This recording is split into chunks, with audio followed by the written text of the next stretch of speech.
পশ্চিমবঙ্গের ৬ আসনের উপনির্বাচনে তৃণমূল কংগ্রেসের বিপুল জয়ের পর আবারও আলোচনায় রাজ্য বিজেপির ব্যর্থতা।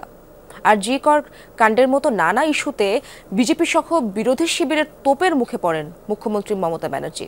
ধারণা করা হচ্ছিল তার প্রভাব পড়বে নির্বাচনেও। বাস্তবতা হলো ৩০% ভোট পেতেই নাভিশ্বাস বিজেপি বামদের অনায়াসে ৭০%-এর বেশি ভোট পেয়েছে মমতার দল।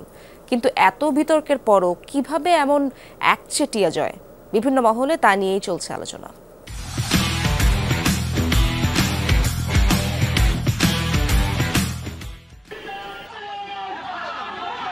কলকাতার আরজি কর হাসপাতালে চিকিৎসক ধর্ষণ ও হত্যাকাণ্ডের প্রতিবাদে বিক্ষোভের অগ্নিকুণ্ডে পরিণত হয় পুরো পশ্চিমবঙ্গ, যার রেশ ছড়ায় ভারত জুড়েই। পথে নামেন সাধারণ মানুষ থেকে শুরু করে তারকাসহ বিভিন্ন পেশাজীবীরা। মুখ্যমন্ত্রী মমতা ব্যানার্জির পদত্যাগের দাবিতে বিজেপি সহ অন্যান্য বিরোধী দলগুলোর আন্দোলনের মুখে রীতিমতো কোণঠাসা হয়ে পড়েন তৃণমূল প্রধান।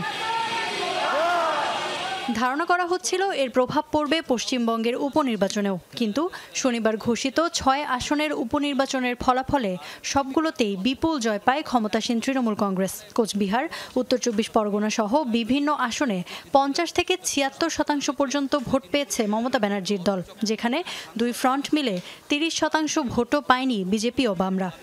ধন্যবাদ জানাবো তেলেঙ্গানা বিধানসভার যারা ভোটার তাদেরকে, যে তারা ভরসা রেখেছেন তৃণমূল কংগ্রেসের উপর, মমতা বন্দ্যোপাধ্যায়ের উপর। বাংলার মানুষের এমনিতেই মমতা বন্দ্যোপাধ্যায় খুব কাছের, তার উপর বিশ্বাস অটুট, সেই বিশ্বাসেরই ফল প্রকাশে আজকে হলো। কিন্তু কিভাবে? বিভিন্ন মহলে উঠছে সেই প্রশ্নই। বিশ্লেষকরা বলছেন, গ্রামাঞ্চলে মমতার নেয়া বিভিন্ন সমাজ কল্যাণমূলক অনুদান এখানে বড় প্রভাবক হিসেবে কাজ করেছে, তাই আরজি কর আন্দোলন গ্রামে তেমন প্রভাব ফেলতে পারেনি। তৃণমূলের এই জয়ের জন্য বিজেপির সাংগঠনিক ও কৌশলগত দুর্বলতাকেও দায়ী করছেন কেউ কেউ। প্রধান কারণ হচ্ছে যে পশ্চিমবঙ্গের মতন এরকম কঠিন রাজ্যে একটা পূর্ণ সময়ের সভাপতি নেই। এইটা আমি কিছুতেই হজম করতে পারছি না।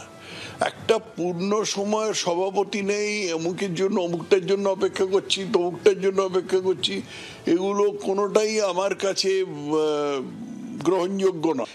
এদিকে তৃণমূলের এমন জয়ের পেছনে ভোট কারচুপিকেও ছোট করে দেখতে নারাজ অনেকে। বিজেপির অভিযোগ, ভয় দেখিয়ে ভোট আদায় আর প্রশাসনের সহায়তায় কারচুপি তৃণমূলের রাজনীতির বহু পুরনো অভ্যাস। ইফাত খন্দকার, যমুনা নিউজ।